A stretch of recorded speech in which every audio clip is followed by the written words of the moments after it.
এইমাত্র পর্ষদের সাথে কথা বলে এলাম, বিভিন্ন আইনি বিষয় থেকে শুরু করে বিভিন্ন আমাদের নিয়োগ সংক্রান্ত বিষয়ে এইমাত্র কথা বলে আমরা বেরোলাম। তো বিদেশদা রয়েছে, আমাদের অদিতি রয়েছে। বিস্তারিত কি বললাম, কি আলোচনা হলো, বিস্তারিত আমাদের বিদেশদা বলবে। বলো।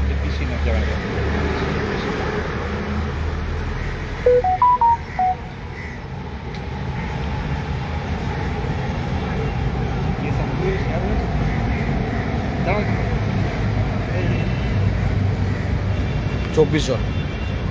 আচ্ছা, শোনা যাচ্ছে কিনা কেউ একটু কমেন্ট করবেন। এইমাত্র আমরা পর্ষদ থেকে বেরোলাম, আমাদের নিয়োগ সংক্রান্ত এবং বিভিন্ন মামলা সংক্রান্ত বিস্তারিত আলোচনা করে আমরা বেরোলাম। তো প্রত্যেকে একটু কমেন্ট করবেন, বলবেন শোনা যাচ্ছে কিনা।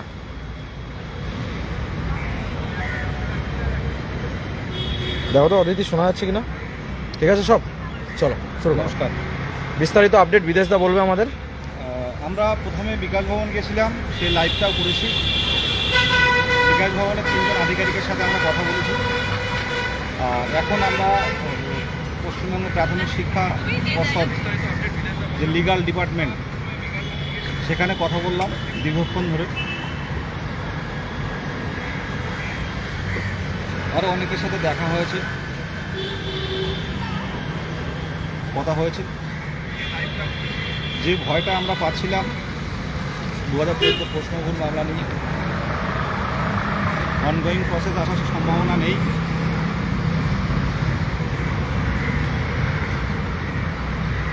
সামনের দিনে কলকাতা হাইকোর্টের দিকে তাকিয়ে থাকতে হবে। তবে বিশাল কোনো প্রভাব পড়বে এমনটা নয়, সেটাও তুলে ধরা হলো। এখন কী হবে, ডিজিটাল ওএমআর সিবিআইয়ের কাছে আছে, সেটা পর্ষদের কাছে আসবে, তারপরে পরবর্তী বিষয়গুলো ভাবা হবে। তবে এটুকু বলতে পারি যে আপাতত কোনো সমস্যা নেই। আমরা প্রত্যেকেই সেই জায়গাটা পেরেছি, আমরা প্রত্যেকেই কিন্তু সেই জায়গাটাই পেরেছিলাম যে এই নোটিফিকেশানটা নিয়ে আসা এবং ইন্টারভিউ প্রসেসটা দ্রুত শুরু করা। সেই জায়গাটা পেরেছি। এটা আমাদের কাছে একটা বড়, সাধারণ চাকরি প্রার্থীদের প্রত্যেকের সংঘবদ্ধ প্রচেষ্টার ফলে এই যে নোটিফিকেশান এলো, এটা কিন্তু আমাদেরকে বাঁচিয়ে দিয়েছে। হয়তো শেষ হয়নি, কিন্তু আমাদের বাঁচিয়ে দিয়েছে, মানে আমাদের পরিশ্রম বিফল হয়ে যায়নি। আমাদের পরিশ্রম, সাধারণ চাকরি প্রার্থী আমাদের সকলের পরিশ্রম, বিভিন্ন জেলার, উত্তর দক্ষিণবঙ্গ, জঙ্গলমহল, বিভিন্ন জেলার এক শ্রেণীর ক্যান্ডিডেটদের এই পরিশ্রমের ফলে কিন্তু আজকে অনগোয়িং প্রসেস আছে। আমাদের জায়গাটা কিন্তু আমাদের আর ভয়ের কোনো জায়গা থাকছে না। আজ যে ভ্যাকান্সি বৃদ্ধির বিষয়টা বলছি, ভ্যাকান্সি বৃদ্ধির বিষয়টা বলছি। দেখুন, একটা কথা বলি, নেগেটিভ কমেন্ট, এক শ্রেণীর নেগেটিভ কমেন্ট দেবে যারা একটা পুরনো রাগ থেকে গেছে। আমি এই 2%-এর কথা বলবো না কোনোভাবে আর লাইভে। যারা নিয়োগে আসতে পারেনি, যারা টেট পাস করতে পারেনি, তারা পিছনে লেগে থাকে, যারা কাজ করে তাদের পিছনে, যারা কাজ করে না, যারা নিরপেক্ষ হয়ে চুপচাপ বাড়িতে বসে থাকে, তাদের কোনো বিরোধী নেই, তাদের নামে কেউ কিছু বলে না। যারা কাজ করে প্রথম থেকে লাস্ট পর্যন্ত, যারা সকাল থেকে সন্ধ্যা পর্যন্ত, যারা হাইকোর্ট থেকে সুপ্রিম কোর্ট, যারা বিকাশ ভবন থেকে পর্ষদ, যারা কালীঘাট থেকে নবান্ন, যারা ক্যামাকিস্ট থেকে নবান্ন, যারা করে তাদের নামই দোষটা হয়। যারা কাজ করে মেনলি তারাই শেষ পর্যন্ত দোষের ভাগিটা হয়। আর চুপচাপ থাকলে কোনো সমস্যা নেই। আমি তো এখান থেকে 2022 সালের 11ই ডিসেম্বরের আগে একটা অজানা মুখ, একটা অচেনা মুখ ছিলাম আমি। সেখান থেকে পরিশ্রম করে 10 জন নিয়ে রাজপথে আন্দোলন শুরু হয়েছিল। সেখান থেকে সংঘবদ্ধ হয়ে আমরা বিভিন্ন জেলায়, অদিতি থেকে, অক্ষয় থেকে শুরু করে, মোহিত থেকে শুরু করে, তারা বিভিন্ন জেলার ক্যান্ডিডেটরা এক জায়গায় করে, সেই উত্তরবঙ্গের কবিরুল থেকে শুরু করে আমাদের মেদিনীপুরের শফিউল্লাহ আশিস থেকে শুরু করে আমাদের হুগলির অর্পণ শিল্পা সায়ন থেকে শুরু করে আমাদের দক্ষিণ চব্বিশ পরগনার সুভাষ হাফিজুর থেকে শুরু করে আমাদের উত্তর চব্বিশ পরগনার অদিতি পার্থ থেকে শুরু করে আরও অনেক ক্যান্ডিডেট, শুধু অ্যাডমিনের কথা বলছি না, অ্যাডমিন বলে আমরা কেউ নেই, আমরা সকলে সাধারণ চাকরি প্রার্থী। যে যখন দায়িত্ব নিতে পেরেছে, যারা দায়িত্ব নিয়েছে তাদেরকে কেউ দায়িত্ব দিয়েছে এমন না, নিজের স্বার্থে সবাই এগিয়ে এসছে। সময় অসময় মানুষের থাকবে, বিচার কী রায় হবে কেউ আগে বলতে পারে না, সামনের দিনে কি পরিবর্তন হবে কেউ জানেন না আপনারা। তবে একটুকু বলতে পারি, দেরি যখন হয়েছে আমার ব্যক্তিগতভাবে মনে হয় যে আগামী দিনে ভালো কিছু কিন্তু আমরা পেতে পারি।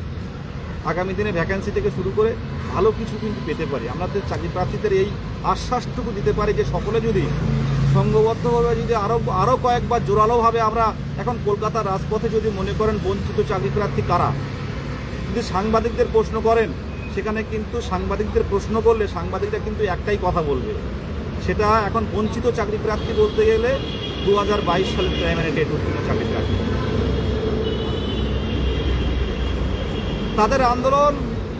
তাদের আন্দোলনে তীব্রতা, তাদের আন্দোলনের স্বতঃস্ফূর্ততা থেকে আজ কিন্তু এই নোটিফিকেশান 2025 সাল সেপ্টেম্বর মাস পুজোর আগে। এটা আপনারা প্রত্যেকেই জানেন। সামনের দিনের কথা ভাবতে হবে, পিছনে কী হয়েছে থাক, সামনের দিনে জোরালোভাবে সংঘবদ্ধভাবে টেবিল সংখ্যা বৃদ্ধি, কারণ পর্ষদ যখন ইচ্ছে যা খুশি করতে পারে না। 11টা টেবিলে কিসের ইন্টারভিউ হবে, এটা 30টা টেবিল করতে হবে। সাধারণ চাকরি প্রার্থীদের দ্রুত ইন্টারভিউ প্রসেসের মাধ্যমে, কারণ যত দেরি হবে জটিলতা তত বাড়বে। এটা আবারও বলছি ভালো করে, যত দেরি হবে জটিলতা বাড়বে। আপনারা অনেকেই আছেন শুধু দর্শক, অডিয়েন্স, আমরা দেখে যাচ্ছেন। যত দেরি হবে জটিলতা আরও বাড়বে। আজ যে জটিলতাটা নেই, আজ যে কিন্তু এই ম্যাটের জটিলতাটা ছিল না, কোনো না কোনোভাবে কিন্তু লড়াই চালিয়ে গেছি, জটিলতা তৈরি হয়েছে, আমাদের মধ্যে আসার সম্ভাবনা নেই, কিন্তু সামনের দিনে কথা হবে। কি হবে? অনগোয়িং প্রসেস, ট্রেনিং, 2 বছরের ডিএলএড উইথ টেট পাস করা, তারাই কিন্তু অ্যাপ্লিকেশন করতে পেরেছে। সামনের দিনে অনেক কিছু দেখার বাকি আছে। শুধু একটাই লক্ষ্য আমাদের, যে ভ্যাকান্সি বৃদ্ধি করতে হবে আর দ্রুত নিয়োগ করতে হবে, আর যাতে নতুন কেউ যুক্ত হতে না পারে সে আইনি বিষয়টা কিন্তু দেখা হবে। এই 3টে পয়েন্ট কিন্তু আপনারা মাথায় রাখবেন, এই 3টে পয়েন্ট আপনারা মাথায় রাখবেন। প্রত্যেকের উদ্দেশ্যে বলছি, এটা কথার কথা নয়, কিন্তু এটা সত্য কথা। জোরালোভাবে আন্দোলন করতে হবে, এটা বলেই আমি শেষ করলাম। সকাল থেকে এসেছি, কি খেলাম? হ্যাঁ, চা বিস্কুটটাই খেয়েছি। আর সবচেয়ে বলতে পারেন, দেখুন আমার চেহারা যখন আপনারা প্রথম দেখেছেন কিন্তু অনেকটাই একটু মোটা দেখেছেন, কিন্তু আজকে চেহারাটা দেখতে পাচ্ছেন অনেকটাই স্লিম হয়ে গেছে। কি জানেন, আমরা হয়তো নিজের চিন্তাটা করেন অনেকে, কিন্তু এই সাধারণ চাকরি প্রার্থীদের চিন্তা, আমার বন্ধুদের চিন্তা, যারা বারাসাত আন্দোলন করেছিল, আমার বন্ধু যারা বিকাশ ভবনে আন্দোলন করেছিল, আমাদের বন্ধু যারা এপিসি ভবনে বারে বারে বসেছিল, আমাদের বন্ধু যারা মানে বিধানসভায় গেছিল, তাদের চিন্তা। কিছু বলো, আর আমি বিশেষ কিছু বাড়াবো না। এবার কাজে হবে প্রমাণ, বিগত দিনে হয়েছে, সামনের দিনেও কাজে প্রমাণ হবে। আর যেসব নিন্দুক আছে তারা দেখতে পাবে, তাই বলে শেষ করলাম। 6টা মাস কিন্তু আমাদের সময় দেওয়া হয়েছে, আমরা সকলে নিজের মতো নিজে পড়ে গেছি। এখানে নেতৃত্বের কোনো ভুল নয়, নেতৃত্বের কোনো সফলতা নেই এমন নয়। কি সফলতা নেই? নোটিফিকেশনের মধ্যে একটা বড় নোটিফিকেশন আনার মধ্যে একটা বড় ইস্যু কিন্তু আমরা এনে দিয়েছি, একটা বড় জায়গা তৈরি করে দেওয়া হয়েছে আন্দোলনের ফলে। আর এর মধ্যে ইন্টারভিউ হওয়ার কোনো মানে এই ভোট চলাকালীন ইন্টারভিউ হবে না, কারণ ভোট কর্মীরা যারা আছেন, যারা পর্ষদের যারা আছেন, প্রত্যেকেই ভোটের বিভিন্ন কাজের দায়িত্বে পড়ে গেছেন, এটা স্বাভাবিক ছিল। আর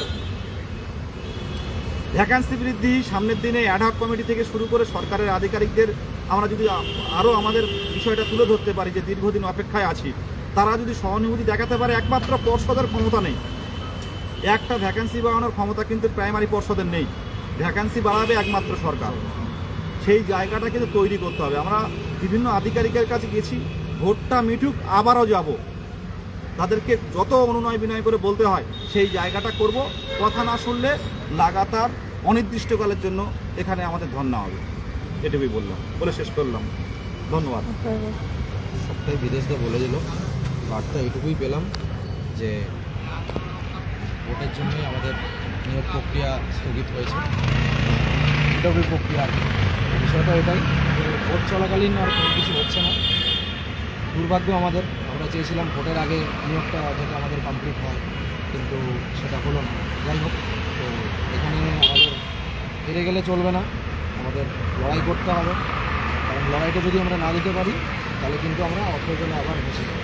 তাই লড়াইয়ের মানসিকতা সবাই রেডি হন, সবাই ভোটটা পেরিয়ে যান। ভোট চলাকালীন ভোটের মধ্যে কিন্তু কোনো রকম ইন্টারভিউ হবে না। আর 1594 শুনলেন বিদেশ থেকে আমাকে বললেন, বার্তা শুনলেন। আমরা আছি যে কোনো 2022 স্টেট পাস প্রাথমিক চলতি নিয়োগে আসছে না, প্রত্যেকের স্বার্থে আমরা কিন্তু লড়াই করে যাব। চলতি নিয়োগে তারা আসবে না, এটা আমাদের বলা হলো আর কি দর্শক এবং বিভাগীয় জায়গা থেকে, যে চলতি নিয়োগে কোনো রকম আসার কিন্তু সম্ভাবনা নেই। এরপর বিষয় হচ্ছে, অনেকে বলবেন যে দাদা ওনাদের কথা কেন বিশ্বাস করছেন। বিষয়টা সেখানে নয়, আমরা বার্তাটা নিলাম। যদি কোনো রকম চলতি নিয়োগে কেউ আসার চেষ্টা করে, শুধু ম্যাট 1594 কথা বলছি না, জোরে বল, কথা শুনতে জোরে বল। হ্যাঁ, শুধু ম্যাট 1594 কথা বলছি না, আমাদের যে কেউ যদি আমাদের চলতি না, কারণ আমাদের একটা অনগোয়িং প্রসেস, সব থেকে বড় কথা যেটা আমাদের গ্রাউন্ড, সেটা হচ্ছে অনগোয়িং প্রসেসে কেউ এভাবে ঢুকতে পারে না। যদি কেউ অনগোয়িং প্রসেসে ঢোকার চেষ্টা করে, সেটা ম্যাট 1594 হোক এবং কোনো বহিরাগত কোনো শক্তি যে কেউ হোক, আমরা কিন্তু তীব্রভাবে কিন্তু আমরা প্রতিরোধ করব। আমরা 2022 স্টেট পাস ডিএলএড যারা আছে প্রত্যেকের স্বার্থে ছিলাম এবং ভবিষ্যতে আমরা সাথে থাকবো। এগুলো বক্তব্য শেষ করছি। আচ্ছা, আমি শর্টেই বলবো, কাজের কথায় আসি। আমাদের ম্যাক্সিমাম 3 থেকে 4টে ডিমান্ড ছিল। এক হচ্ছে টেবিল সংখ্যা বাড়ানো, দ্রুত ইন্টারভিউ শেষ করা, শূন্যপদ বাড়ানো এবং এই ম্যাটের বিষয়টা, যেটা নিয়ে গত 2 দিন ধরে যে কাটাছেড়া করা হচ্ছে আমাদেরকে, সেটা প্রথমটায় আসি। সেটা হচ্ছে ম্যাট কেসে হারজিত থাকে। 3 বছর আমরা লড়াই দিয়েছি এবং প্রত্যেকে আমরা চেষ্টা করেছি, আমরা উকিল দিয়েও এবারেও চেষ্টা করেছি। হ্যাঁ, এটা হতেই পারে, যেটা হয়েছে সেটা আমরা এক্সপেকটেশনের মধ্যে ছিল। আমাদের মধ্যে আসবে কিনা একদম, মানে এবং আমরা এই জন্যই আজকে এসেছিলাম যে বিষয়টা নিয়ে সরকার পক্ষ বা আমাদের পর্ষদ কী ভাবছে। আমরা প্রথমে বিকাশ ভবনে গেছি, ওখানে আমরা কথা বলেছি WBSES যিনি ছিলেন তার সাথে। তারাও বললেন যে অনগোয়িং প্রসেস যেহেতু এটা একটা, সেক্ষেত্রে অনগোয়িং প্রসেসের মধ্যে আসার সম্ভাবনা একদমই ক্ষীণ। তারপরে আমরা এখানে পর্ষদে এসেছি, পর্ষদে আসার পরেও আমরা 2 জায়গায় কথা বলেছি। তারাও একই কথা বললেন, যেহেতু আপনাদেরটা অনগোয়িং প্রসেস, ভোটের জন্য এআই যারা আছেন তারা যেহেতু অ্যাভেলেবেল নেই, তাই জন্য আমাদের ইন্টারভিউটা কিছুদিনের জন্য মানে স্থগিত করা হয়েছে। মে মাসের ভোট মিটে গেলে 4 তারিখের পর যত দ্রুত সম্ভব নোটিশ দিয়ে আমরা আবার ইন্টারভিউ চালু করব। এটাও আমাদের একটা ভয় ছিল, সেরকম ভয় পাওয়ার কোনো বিষয় নেই, কারণ আমাদের ইন্টারভিউ মোটামুটি মে মাসের মিডলেই আবার শুরু হয়ে যাবে। ভোট মিটলেই শুরু হবে একদম। তারপরে হচ্ছে ম্যাটের ব্যাপারটাও আমরা বারবারই বললাম যে এটা নিয়ে কোনো সমস্যা হতে পারে কিনা, বা ওনারা বারবার বলবেন এর আশা খুবই ক্ষীণ, কারণ ম্যাচ নিয়ে ভাবার কিছুই নেই, কারণ সেক্ষেত্রে ট্রেনিং নেই, অনেকের বয়স নেই, ওভারেজ হয়ে গেছে, এখনকার ক্রাইটেরিয়ার সাথে তারা ম্যাচ করতে পারবে না।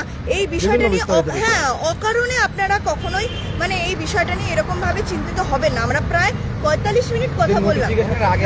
নোটিফিকেশনে আগে এলো সেটা আলাদা বিষয়, কিন্তু যেহেতু নোটিফিকেশন আমাদের 8 মাস হয়ে গেছে, 8 মাসের মধ্যে আর কোনোভাবে এই চিন্তার কোনো বিষয় নেই। ম্যাচ নিয়ে কোনো করতে পারবে। আর সব থেকে বড় কথা, সরকারি একটা রিক্রুটমেন্ট রুলস আছে। হতে পারে আমি এলিজিবল টেটে, কিন্তু তারপর সরকারের যে রিক্রুটমেন্ট রুলস, সেটার সাথে যদি আমি এলিজিবল না হই, তাহলে তো কোনোভাবেই সেখানে তারা রিক্রুটমেন্ট রুলসে ঢুকতে পারবে না, না? তাই জন্য এই বিষয়টা নিয়ে যে পরিমাণ আমাদেরকে মানে বলা হচ্ছে, স্পেশালি এইগুলো বন্ধ হোক। তারপর হচ্ছে শূন্যপদের বিষয়টা নিয়েও আমরা বললাম যে শূন্যপদ যে 13,000 দেওয়া হয়েছে, আমাদের নোটিফিকেশন দেওয়া হচ্ছে সেপ্টেম্বরে, এখনো পর্যন্ত তো কিছুটা হলেও তো শূন্যপদ আমাদের বাড়া উচিত। বলছে এই বিষয়টা নিয়ে আপনারা ভোটের পর আসুন, আমরা কথা বলব। তারপর হচ্ছে টেবিল সংখ্যা বাড়ানো। যে পরিমাণ টেবিল সংখ্যা আমরা আজকে দেখে এলাম, আমরা বলেছি যে আপনারা চেষ্টা করুন যাতে টেবিল সংখ্যাটা বাড়ে এবং আমাদের যত দ্রুত সম্ভব ইন্টারভিউটা শেষ হয়। ওনারা বলছেন পরবর্তী যেটা থাকবে মানে মে মাসের পর, মে মাস থেকে যখন ইন্টারভিউ নতুন করে শুরু হবে তখন আমরা চেষ্টা করব যত দ্রুত সম্ভব টেবিল সংখ্যা বাড়ানো, কারণ ওপরে কনস্ট্রাকশনের কাজ হচ্ছে সেটাও আমরা দেখলাম। ওনারাও চেষ্টা করছেন যাতে এই প্রসেসটার মধ্যে কোনো রকম ডিলে না হয়, কোনো রকম কোনো সমস্যা না হয়। তাই আমরা আমাদের যে কটা চারটে বা পাঁচটা যে কটা আমাদের দাবি ছিল বা আপনাদের দাবি ছিল সেটা আমরা চেষ্টা করেছি তুলে ধরার। এই হলো মোদ্দা কথা, এই হলো বিষয়। লাস্ট আমি একটা কথাই বলবো, আপনারা যেভাবে ব্যক্তি আক্রমণ করছেন এই অ্যাটাকটা এবার বন্ধ হোক, কারণ এই ক্লাস 5 আমাদের জন্য, এই বিএড কেস এগুলো আমাদের জন্য। মানে ঐক্যমঞ্চ আজকে আন্দোলন করছে, ঐক্যমঞ্চ রাস্তায় মার খাচ্ছে, ঐক্যমঞ্চে যে সমস্ত আমরা আছি আমরা প্রত্যেকে কোর্টে পড়ে থাকি, একদম পর্ষদে, বিকাশ ভবনে, প্রত্যেকে, এবার অনেকে আছে। কিন্তু তার মধ্যে থেকেও কিছু এই যে আচ্ছা 23-25-এর বিষয়টা, এটা নিয়ে পরবর্তীকালে আমরা বলবো 23-25ও কিন্তু আমাদেরই কেস ছিল, এটা কিন্তু আমরা জিতেছি। তো এই একটা কেস নিয়ে আপনারা ম্যাট নিয়ে যেভাবে আক্রমণ শুরু করেছেন, ম্যাট কিন্তু আসবেন, আমি বারবার বলছি।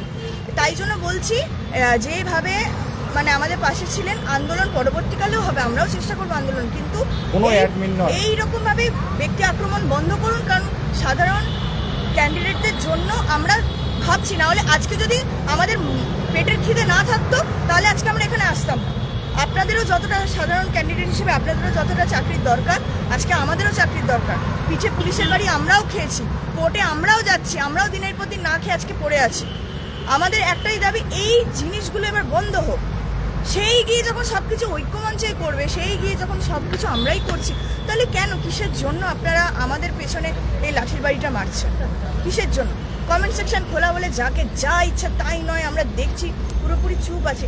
এই বিষয়গুলো বন্ধ হোক। আমরা সত্যি মানে আমরা বিরক্ত। আজকে যদি আপনাদের মনে হয় যে এরা দায়িত্ব নিতে পারছে না, তাহলে আপনাদের মধ্যে থেকে দায়িত্ব নিন, আমরা সবসময় থাকবো। আমরা পেছনে দরকার নেই আমাদের, সত্যি আমাদের শুধু চাকরি দরকার। শুধুমাত্র আপনারা ভাবছেন আপনাদের চাকরির দরকার, একদমই না। চাকরি আমাদেরও দরকার, আমাদেরও প্রত্যেকের বাড়িতে বাবা মা আছে, আমাদের প্রত্যেকের পরিবার আছে। আপনারা যতটা বেশি হুমকি পান তার থেকে 4 থেকে 5 গুণ বেশি হুমকি আমরা পাই সারাদিন পুলিশের ফোন। আমাদের এগুলো কিন্তু সহ্য করতে হয়, আমাদেরও একটা টলারেন্স লিমিট। ক্লান্ত হয়ে গেছে সবকিছু।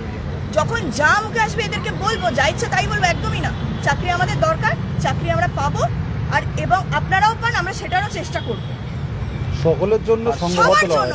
বড় কথা সবসময় এটা কেন আপনারা ভাবছেন যে সাধারণ ছেলে মেয়ে আমরা চাকরি পাই, এরা না পাক? এতদিন ধরে লড়াই তো আমরাও করছি, আমরাও তো আসছি, আমরা চাকরি পাবো না, এইরকম ধারণাটা কেন আসছে? আজকে এতগুলো দাবি নিয়ে কেন আমরা আসছি, এখানে পড়ে আছি? আজকে প্রায় 4:30-5টা বাজে, এতক্ষণ ধরে আমরা পর্ষদ, বিকাশ ভবন পর্ষদ করছি। এগুলো করবেন না। এই যে এইভাবে আমাদেরকে আপনারা হ্যারাস করছেন বা এইভাবে আমাদের খারাপ চাইছেন, এতে যে আপনাদেরও ভালো হবে তাও কিন্তু না। আমি এটুকু শুধু বলবো। দেখুন, আর শেষে একটাই জিনিস বলবো যে দেখুন, ঐক্যবদ্ধতা খুব গুরুত্বপূর্ণ জিনিস। আমাদেরকে প্রত্যেককে শেষ পর্যন্ত ঐক্যবদ্ধ থাকতে হবে, এই বার্তাটাই রাখবো। কারণ আমরা নোটিফিকেশন পেয়েছিলাম, আমরা রিক্রুটমেন্ট পেয়েছিলাম, প্রত্যেকে ঐক্যবদ্ধ ছিলাম বলে কিন্তু জোরদার আন্দোলন করতে পেরেছিলাম। এই মুহূর্তে কিছুজন মানুষ এই আমাদের যে বৃহৎ ঐক্যটাকে